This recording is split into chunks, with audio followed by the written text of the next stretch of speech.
Hello guys, welcome to all of you my tech India channel.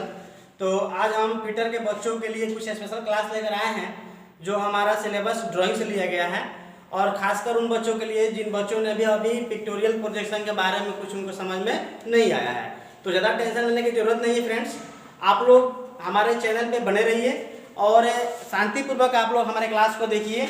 आज आप लोग को हम बताएंगे ड्राइंग में पिक्टोरियल प्रोजेक्शन क्या होता है, पिक्टोरियल प्रोजेक्शन हम किसे कहते हैं, और पिक्टोरियल प्रोजेक्शन के अंतर्गत क्या चीज़ आता है, इसमें क्या क्या हमको इसमें देखना है पिक्टोरियल प्रोजेक्शन में। ठीक है, चलिए स्टार्ट करते हैं। देखिए, सबसे पहले हम देखेंगे पिक्टोरियल प्रोजेक्शन क्या है। तो पिक्टोरियल प्रोजेक्शन के अंतर्गत इस पिक्टोरियल प्रोजेक्शन को निम्नलिखित 4 वर्गों में बांट दिया गया है। निम्नलिखित 4 वर्गों में बांटा गया है। फर्स्ट नंबर है isometric projection, second number oblique projection, third number perspective projection, और नेक्स्ट है ऑर्थोग्राफिक प्रोजेक्शन। हम बारी बारी से सबके बारे में आप लोगों को हम बताएंगे इस वीडियो में कि आइसोमेट्रिक प्रोजेक्शन क्या होता है, ऑब्लिक प्रोजेक्शन क्या होता है, पर्सपेक्टिव प्रोजेक्शन क्या होता है, और ऑर्थोग्राफिक प्रोजेक्शन क्या होता है। ठीक है, चलिए देखिए आइसोमेट्रिक क्या होता है। आइसोमेट्रिक प्रोजेक्शन हम उसे कहते हैं कोई भी वस्तु, अगर कोई भी हम ऑब्जेक्ट बना रहे हैं, जैसे मान लीजिए कि ये हमारा कोई ऑब्जेक्ट है, इस ऑब्जेक्ट को हम बना रहे हैं, ध्यान दीजिएगा यहाँ पे फ्रेंड्स,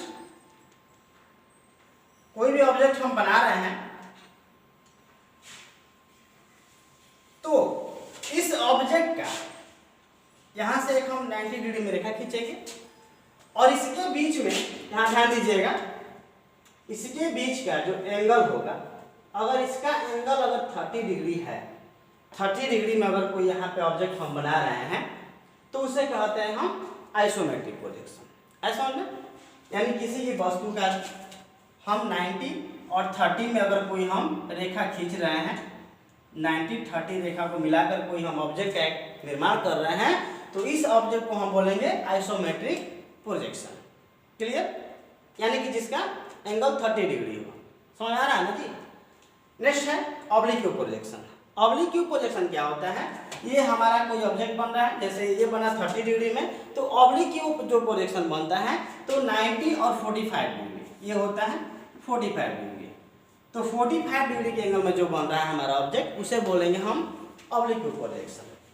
क्लियर, अगला देखिए, ये जो है हमारा पर्सपेक्टिव प्रोजेक्शन। ये पर्सपेक्टिव प्रोजेक्शन जो होता है, इसका हम कुछ भी एंगल रख सकते हैं, इसका कोई निर्धारित एंगल नहीं है। जैसे इसका isometric 30 degree, oblique projection 45 degree, इस तरह से इसका कोई निर्धारित एंगल नहीं है, इसका एंगल हम कुछ भी रख सकते हैं, जिसे बोलते हैं पर्सपेक्टिव प्रोजेक्शन। यहाँ तक आप लोगों को क्लियर हो चुका होगा फ्रेंड्स। चलिए आगे देखते हैं ऑर्थोग्राफिक प्रोजेक्शन क्या होता है। तो ऑर्थोग्राफिक जो प्रोजेक्शन होता है, किसी भी वस्तु का एक हम प्रक्षेप, यहाँ पे एक हम ग्राफ तैयार करते हैं।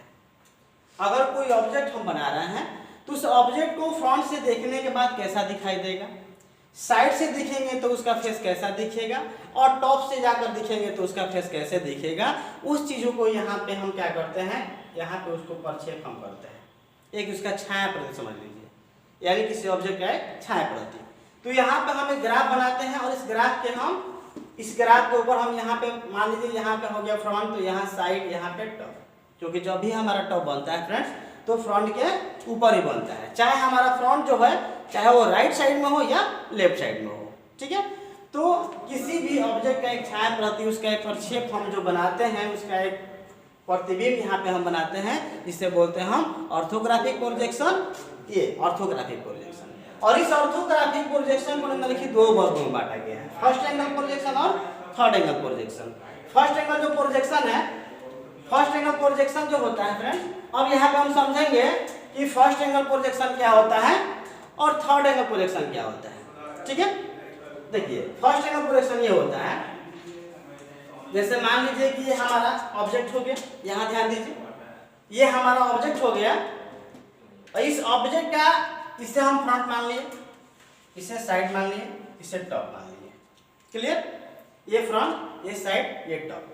अब हम यहाँ पे सामने से दिख रहे हैं कि जो हमारा फ्रंट जो दिख रहा है वो फ्रंट हमारा कैसा दिख रहा है। अभी हम बना रहे हैं फर्स्ट एंगल में, उसके बाद आप लोग को समझाएंगे हम थर्ड एंगल। तो फर्स्ट एंगल में समझा रहे हैं कि ये जो हमारा फ्रंट है, तो फ्रंट इधर कहाँ है, दाहिने साइड है, ऑब्जेक्ट के दाहिने साइड है। तो यहाँ पे ये क्या है, ग्राफ है हमारा, इस ग्राफ के दाहिने साइड में हम क्या करेंगे, फ्रंट बनाएंगे। मान लीजिए कि इसका डिस्टेंस है 50, यहाँ से यहाँ तक 50 और यहाँ से यहाँ तक भी 50। तो हम क्या करेंगे, यहाँ से यहाँ तक 50, इसके पहले हम क्या करते हैं 5 मिलीमीटर या 10 मिलीमीटर का क्या करें, एक थीन लाइन में खींचते हैं फ्रेंड्स ग्राफ में। ग्राफ बनाना भी आप लोग को हम इसी वीडियो में समझा दे रहे हैं, ज़्यादा टेंशन लेने की जरूरत नहीं है, ठीक है। ये हमारा ग्राफ बन गया। अब हम यहाँ से क्या करते हैं, बीच का हमारा जो ग्राफ होता है, बीच का लाइन जो क्रॉस में होता है हमारा थिक लाइन होता है, और साइड में जो लाइन होता है हमारा थिन लाइन होता है, और इसी थिन लाइन के ऊपर हम क्या करते हैं, इसका हम प्रोजेक्शन बनाते हैं।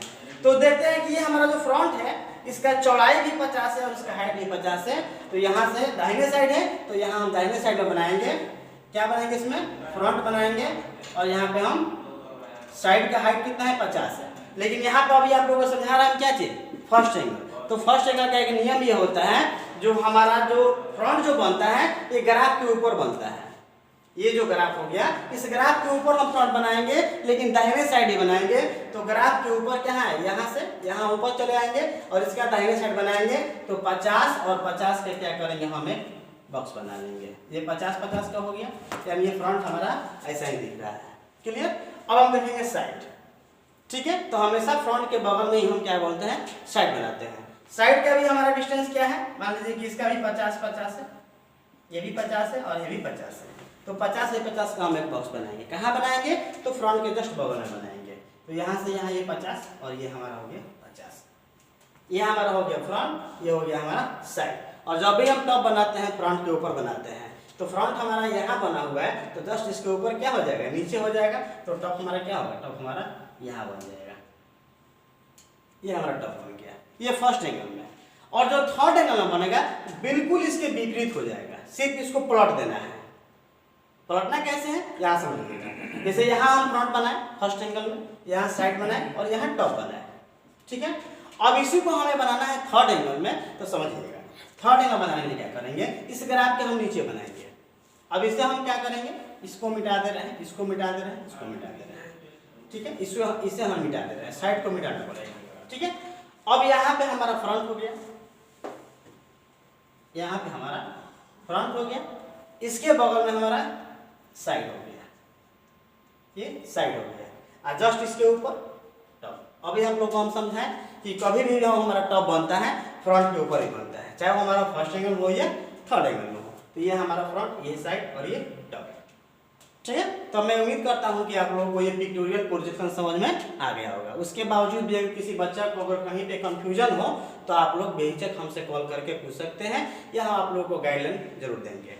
चाहे आप कॉल करके पूछ सकते हैं या कमेंट बॉक्स में पूछ सकते हैं, या जैसे भी हो आप लोग हमसे संपर्क कीजिए। आप लोग हम जो भी इसमें डाउट होगा आप लोग हम क्लियर करवा देंगे, ठीक है। तो ये रहा हमारा आज का पिक्टोरियल प्रोजेक्शन, आइसोमेट्रिक, ऑब्लिक्यू, पर्सपेक्टिव और ऑर्थोग्राफिक और फर्स्ट एंगल और थर्ड एंगल, यहाँ तक आप लोग क्लियर हो चुका होगा।